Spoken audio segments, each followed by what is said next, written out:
Assalamualaikum warahmatullahi wabarakatuh. Ketemu lagi sama saya Diahudin di yang dua tahun yang lalu. Di sini kami lagi liburan Lebaran tahun 2022. Kami berangkat tadi malam sekitar jam 12, baru nyampe di Padang, daerah Danau Sengkara. Oke, sampai jumpa lagi.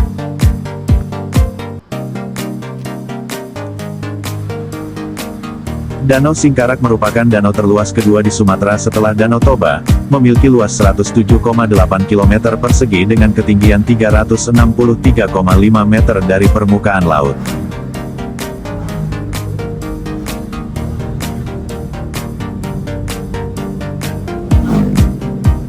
Terletak di dua kabupaten, di Sumatera Barat, yaitu Kabupaten Solok dan Kabupaten Tanah Datar.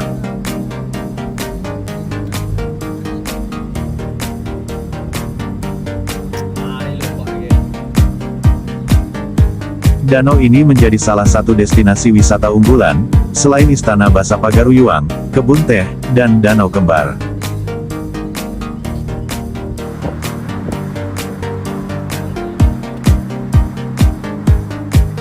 Setiap tahunnya, danau dijadikan lokasi balap sepeda internasional, Tour de Singkarak. Pengunjung akan disuguhkan pemandangan indah dengan hamparan air dikelilingi bebukitan nan hijau.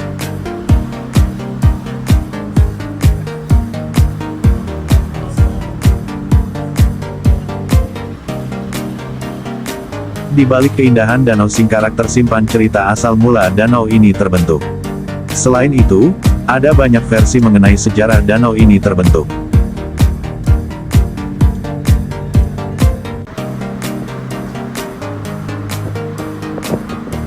Menurut cerita dahulu ada satu keluarga yang hidup di tepi laut.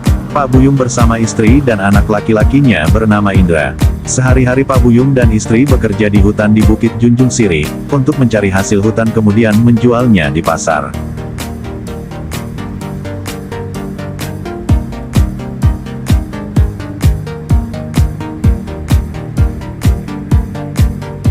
Jika musim ikan, Pak Buyung meraup rezeki dengan memancing ikan di laut. Indra anaknya selalu membantu baik di hutan ataupun di laut. Indra tumbuh menjadi anak yang patuh, hanya saja Pak Buyung dan istri khawatir dengan pola makan Indra.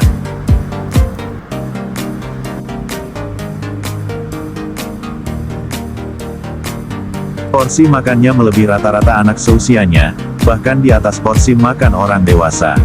Satu kali makan, Indra dapat menghabiskan satu bakul nasi dan lauk dalam jumlah yang besar.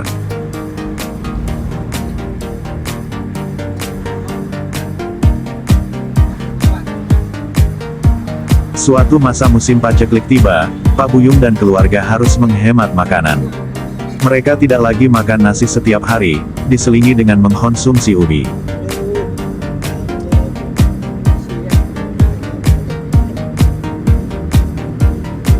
Karena musim paceklik berlangsung panjang dan persediaan makanan mereka semakin sedikit, Pak Buyung dan istri tidak lagi mempedulikan makan Indra.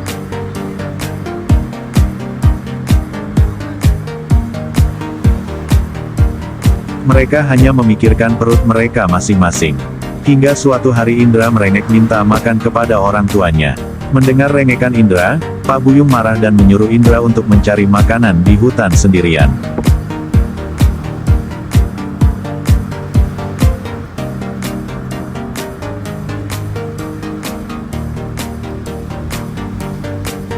Sebelum berangkat ke hutan, Indra terlebih dahulu memberikan makan ayam peliharaannya bernama Taduang. Seharian di hutan, Indra tidak mendapatkan hasil hutan yang dapat dimakan. Keesokan harinya Pak Buyung memerintahkan Indra untuk mencarikan di laut, tapi Indra juga tidak mendapatkan ikan. Telah 1 bulan Indra bola-balik hutan dan laut, tapi tetap tidak ada hasil. Sementara itu kedua orang tuanya hanya bermalas-malasan di gubuk. Namun, Indra tidak putus asa, ia tetap berusaha. Suatu hari ketika Indra ke laut, ibunya juga pergi ke laut, tapi tidak ke tempat yang sama dengan Indra. Ibunya berhasil mendapatkan makanan pensi, kerang air tawar berukuran kecil. Sesampainya di rumah, sang ibu memasak pensi tersebut. Setelah matang, Pak Buyung dan istri menyantap pensi tersebut hingga habis tanpa memikirkan anak mereka yang juga kelaparan. Setelah kenyang menyantap pensi, Pak Buyung dan istri tertidur di dapur. Tidak lama kemudian Indra pulang dari laut. Ia melihat kedua orang tuanya terlelap dengan cangkang pensi di sekitar mereka. Menyaksikan hal itu Indra sedih dan duduk di batu besar di samping rumahnya. Indra merasa orang tuanya tidak lagi peduli kepadanya.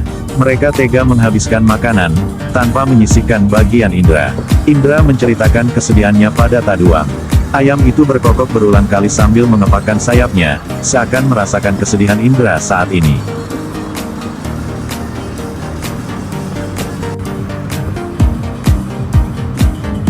Indra memegang kaki Taduang, seketika ayam itu terbang, anehnya batu yang diduduki Indra ikut terangkat.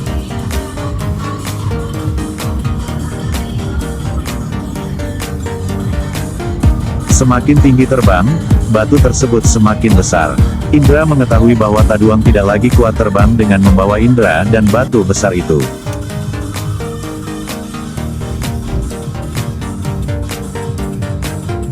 Indra meletakkan kakinya di atas batu, seketika batu itu terhempas ke bumi dan menghantam salah satu bukit di sekitar lautan.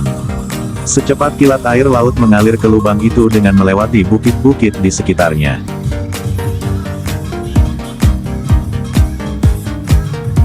Dari ceritanya inilah penyebab adanya Sungai Ombilin, yang kini mengalir hingga ke Provinsi Riau.